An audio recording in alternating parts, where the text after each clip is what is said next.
So you think you've mastered the popping cork? Well, you might be surprised at how many anglers, even experienced ones, make simple mistakes that are cost them fish. So in today's video, we are breaking down the most common popping cork errors and how to fix them so you can start catching more fish on your next trip out.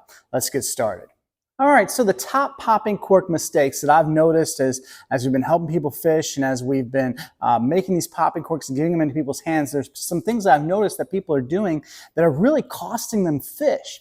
And so I want to make sure to let you know about this so that you can correct these things if you're doing them. And also I want to hear from you in the comments below. What are some things that you've seen? Or maybe you have some questions regarding popping corks. Let us know there in the comments below. But the first thing that I've noticed when I'm out there on the water, I'm seeing what people are doing, is they're using incorrect leader length. Incorrect leader length. That's one of the things that I do notice that people are doing. Most of the time we're fishing popping corks, we're fishing in very shallow water. So generally 18 inches to 2 feet is about the size leader length that you're going to want to use when you're out there, especially when you're fishing flats in shallow areas where a lot of times we're using those popping corks. So I generally use 18 inches to 2 feet when I'm fishing. If you go longer than that, one of the things that you do run into is what we're going to call wrap.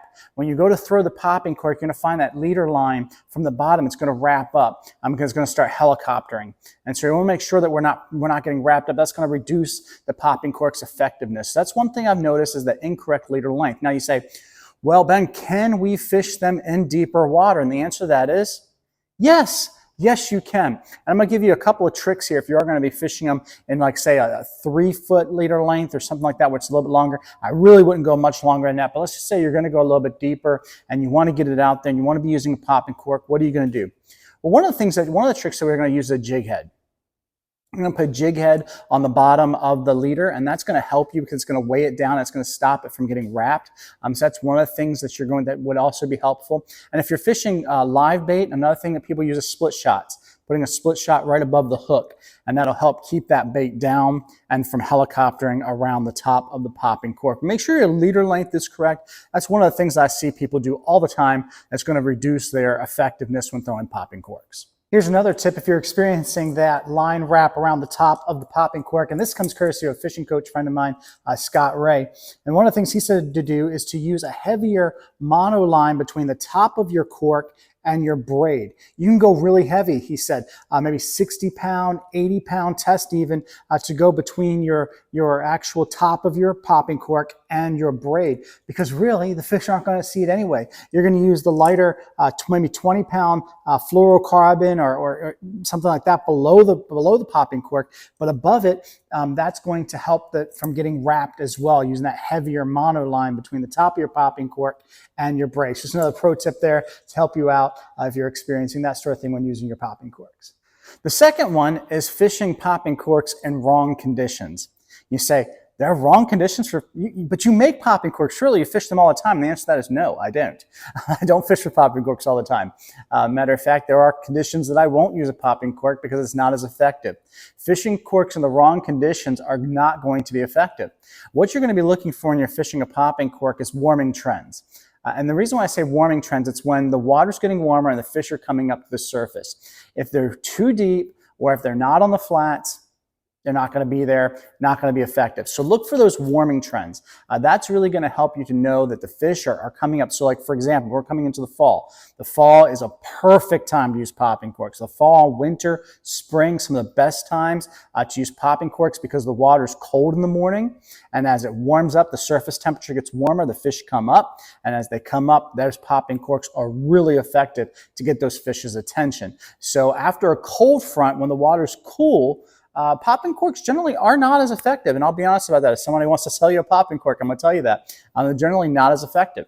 But when you see those warming trends, like, for example, you see where it's been cold and it's getting a little warmer, or the water temperature is warming up during the day, the fish are starting to come up to the surface to warm, or they're going up on mud flats to warm themselves up, that's when popping corks really stand out and they really do an excellent job. So one of the things that we see people do is that they'll fish popping corks in the wrong condition and they say, oh, the popping cork doesn't work. And it's like, yeah, well, you're fishing it in the wrong time and of year, the wrong type of water. And so make sure that you're aware of the proper conditions for fishing those popping corks. So the incorrect leader length can be a problem. Fishing corks in the wrong conditions can be a problem. But the third thing is when you're fishing a cork like a lure. And that might sound strange to you. You might say, what do you mean by that? Well, one of the things that you'll notice about when you're fishing with popping corks is that the fish will hit it when it's on the dead drift. And what I mean by that is when you're not actively fishing the cork. So what we do a lot of times, the way I teach my kids, the way I teach people to fish popping corks is a pop, pop, pause. You're going to pop it twice, then let it sit. You're going to wait a little bit and pop it again. Because the whole point of the popping cork is to get the fish's attention. The color of the popping cork doesn't matter. That's for us. And the sound of the popping cork and that splash of the cup hitting the surface as well as the beads and the rattle, all of that is to get the fish's attention. Think of it like a bird call. You're calling the fish in. But if you're doing that too much, they're going to know something's up. And so you're calling to get their attention. And then you're going to let it sit. See, if you're continuing to reel, the fish can't locate as to where that bait is. So that pop, pop, pause is really effective. And this doesn't matter whether you're using live baits or whether you're using artificials. I use artificials underneath popping corks as well. I use gulps, I use paddle tails, I use different things.